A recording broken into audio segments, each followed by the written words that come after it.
As Dr. Linden mentioned, melanocytes are in other places besides the skin, including the eye. And while it's not the most common presentation for melanoma, it does take some expertise. And we're lucky today to have Dr. Scott here to help us understand a little bit better this rare but unfortunately sometimes deadly cancer. Well, hello everyone, and thanks for having me. My name is Nathan Scott. I'm an ocular oncologist and a vitreoretinal surgeon. And today we're going to talk a little bit about how ocular melanoma sort of presents in my clinics and sort of the conversations that I have with my patients. I have no financial disclosures. So again, this will be a little bit of an overview of ocular melanoma. I hope it's not too basic for everyone, but we'll talk about the clinical features, the treatment, some of the more important discussions that I have with patients, and then some of the resounding clinical questions that we ultimately have and hope to answer in the future. So as Dr. Linden sort of already mentioned, melanoma comes from melanocyte. A melanocyte is a pigment containing cells. The pigment is called melanin, and this is where melanoma tends to derive. The most important thing that happens in my clinic is pretty much just differentiating this from skin melanoma. It's very, very different than skin melanoma. Patients often ask me, I have a family member who has skin melanoma. Is this related? Should I talk to my other family members to see if they have things like this in their eye? And in all reality, they're very, very different. Those mutations that Dr. Linden was talking about are almost completely separate in terms of these entities. They also metastasize differently, which means we treat them differently. So they're essentially two different diseases is kind of what I tell people. Uveal melanoma is the most common intraocular malignancy in adults. We see about 1,700 to 2,000 of them in the US alone. So it's very, very rare compared to the skin melanoma. The uvea, which is why we call it uveal melanoma, is where these melanocytes derive and where ultimately melanoma comes from. The first structure in the eye that is, the uvea is three structures. The first structure is the iris, the second is the ciliary body, and the third is the choroid.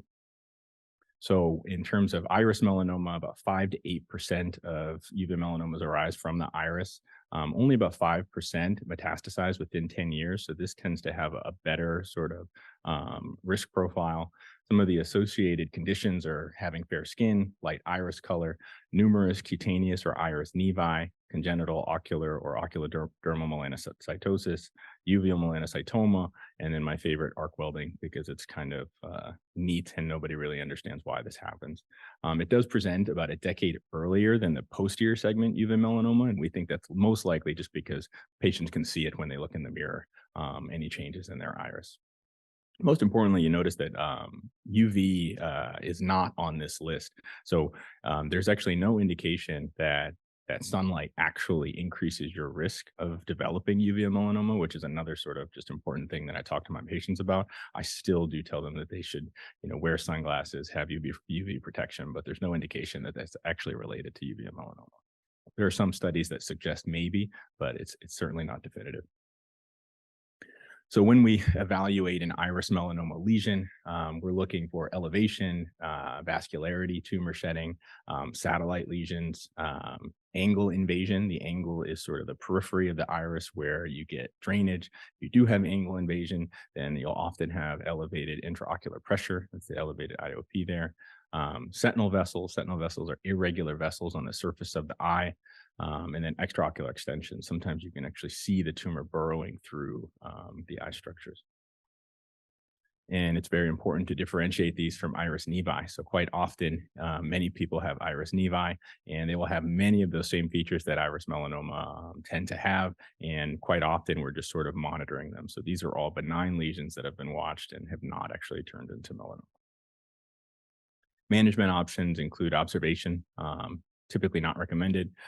Sector iridectomy, iridocystectomy, these are just two surgical procedures where we actually excise the lesion and the surrounding tissue of just the lesion. So you'll end up with like a divot in your iris. External beam radiation or plaque radiotherapy. And then lastly, enucleation, which is removal of the eye, is reserved for eyes that are either not going to do well or the tumor is just too big to undergo some of these other treatments. Here's an example of a plaque radiotherapy for an iris melanoma. You can see this is an amelanotic melanoma, so it doesn't have any pigment, but it still does come from melanocytes. And you can see the regression after the plaque radiotherapy. It regresses very nicely. There's another thing that I often have questions about in my clinic. People are always asking, why do I still have the lesion there? Why is there still a picture of it? And this is just quite often just fibrotic tissue that doesn't grow. We still watch it for signs of recurrence, but quite often there still is residual tissue. So moving on to the ciliary body, this accounts for 12% of all uveal melanoma. It has the same risk factors as the iris melanoma, but presents much later. It's often a very delayed diagnosis because, as you can see in this picture, it sits right behind the iris. So it's very hard to see. And quite often, you can't even tell it's there until it's large enough to affect the vision. So these patients tend to not do as well as the folks with iris melanoma, just because it's sort of allowed to grow for much longer of a time. People develop a unilateral cataract or a cataract in one eye, or an astigmatism. Sometimes you can just see those episcleral vessels, which we'll see in a moment, or just the extraocular extension. And here are two examples of that here. You can see sort of the very dilated vessels sort of sitting in only one quadrant. You see the rest of the eye is nice and white and quiet. And then here, obviously something's going on there where we've had the tumor start to invade through the eye. So now back to choroidal melanoma. This is the most common uveal melanoma that we see. The most concerning risk factors for growth, things that we're sort of constantly imaging these patients for, are thickness, orange pigment, reflectivity on our ultrasound, the diameter of the tumor, angiographic hotspots. This is when you get a fluorescein angiogram looking at the vasculature within the tumor, subretinal fluid, and then very importantly, symptoms. Patients can oftentimes develop flashes, floaters, or even just a little bit of blurry vision. Here are two examples of some patients that I saw in fellowship and why it's so important to get photography and to monitor these patients frequently. The top photo is a patient who was seen in a retina clinic, was told to follow up yearly for exams, and he was lost to follow up for about 7 years, and he returned with this Goomba that you see up on the top image there on the right.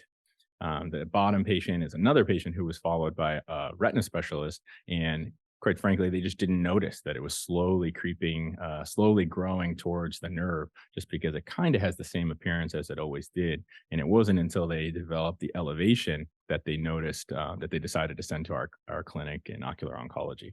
But you can see that this was probably migrating towards the nerve for quite some time. So I always tell my patients to bear with me. I get photos every single time they come in, just so that we can even see the smallest differences in any tumor growth. So moving to the clinic, the most common scenarios that I have are either this one, where the clinical features are very consistent with melanoma. It's a bit of a slam dunk. We don't really have any questions about the diagnosis, and it moves on to treatment almost immediately. So the two main treatment options that are used in the US today are brachytherapy. That's this small gold disc here that we suture to the eye. It has radioactive seeds inside of it. There are different types of radioactive isotopes that people use. You typically suture it onto the eye. You leave it there for 3 to 7 days, and then you take it off. And this actually has a single surgery success rate, curing the it of greater than 96% at most centers. The second option would be proton beam therapy. It's used much less often, but it has similar success rates.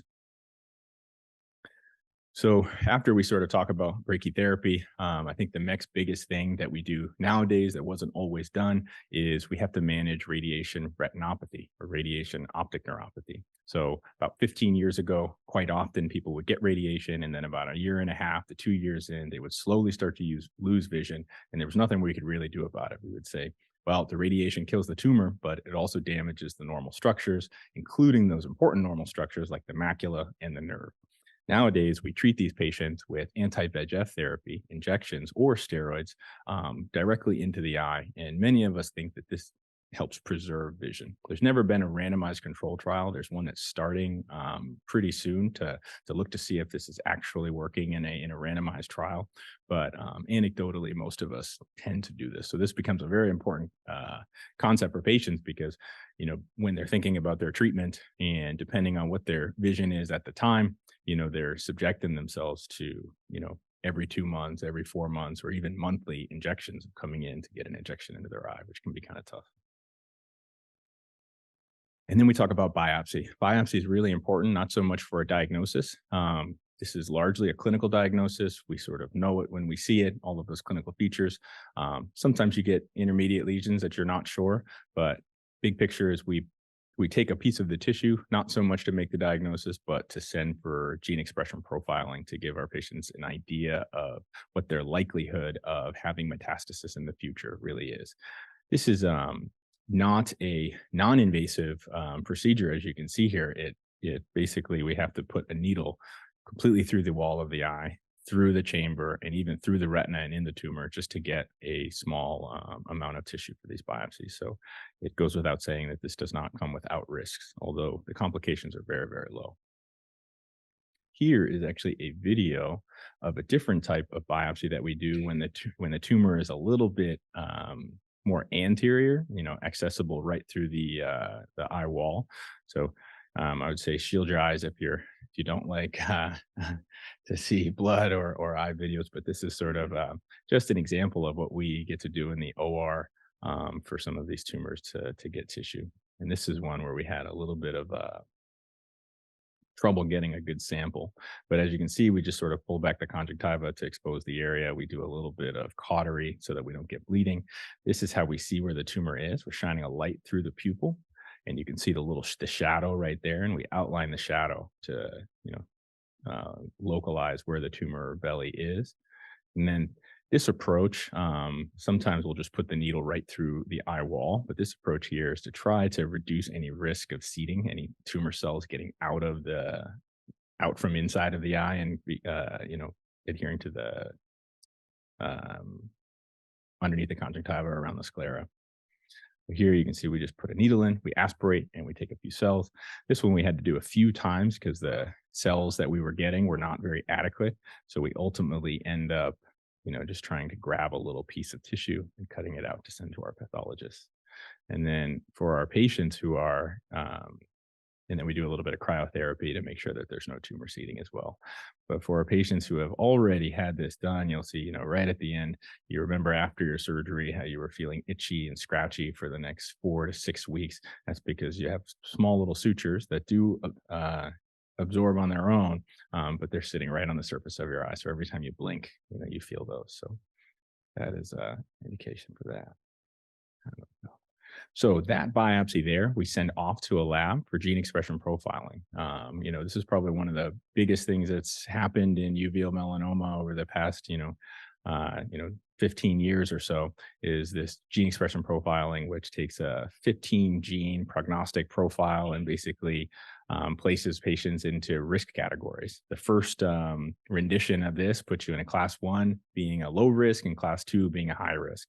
There was further analysis that made this third rendition that everyone's probably familiar with, where you get a class 1A tumor, class 1B versus class 2.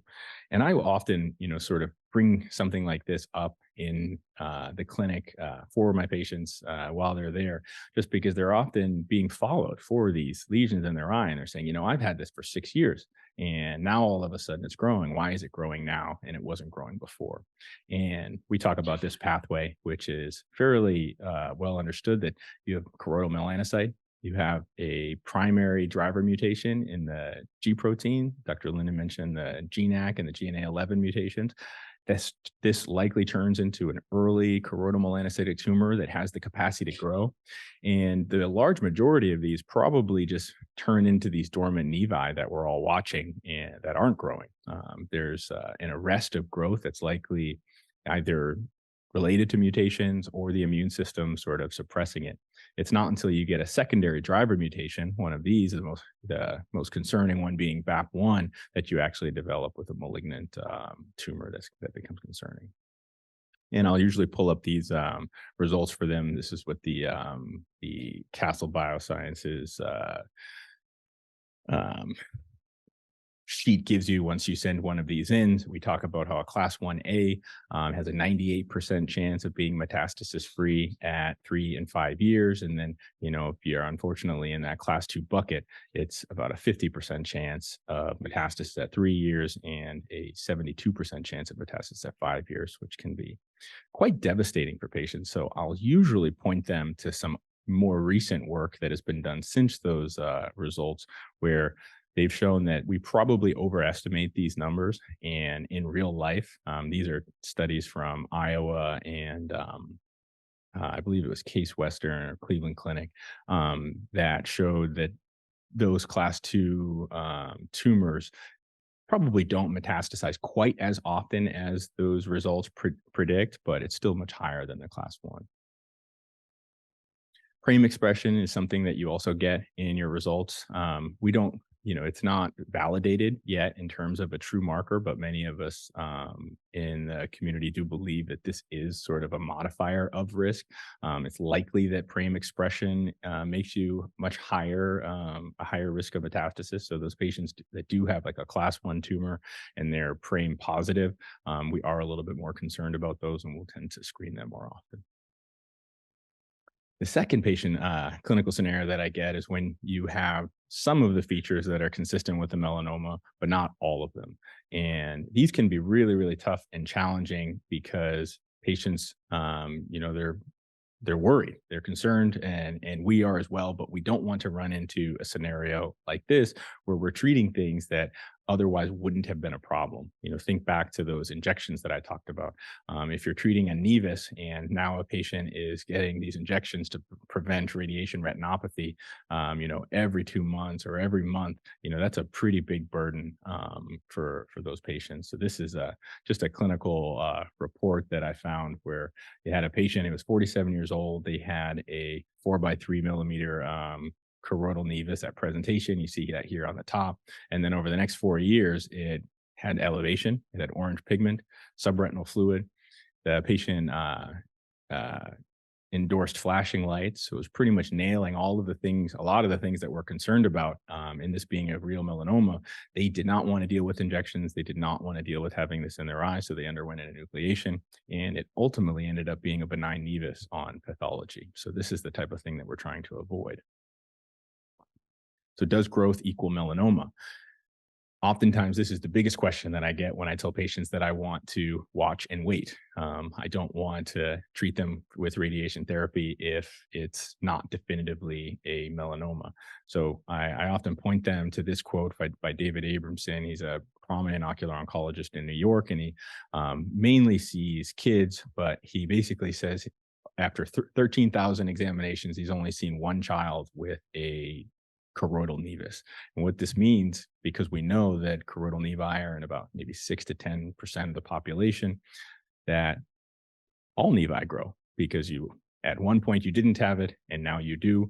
And at one point it was small and at one point it's much larger, but that doesn't necessarily mean that it's a melanoma because all nevi grow. So here's a interesting study that was done more recently where they basically said that class 2 was a definitive malignant melanoma.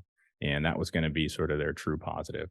And they looked at all of the clinical features of these class 2 positive melanomas: subretinal fluid, symptoms, orange pigment, less than 3 millimeters distance to the disc, drusen, and low internal reflectivity on that ultrasound, that B scan, as well as age and gender.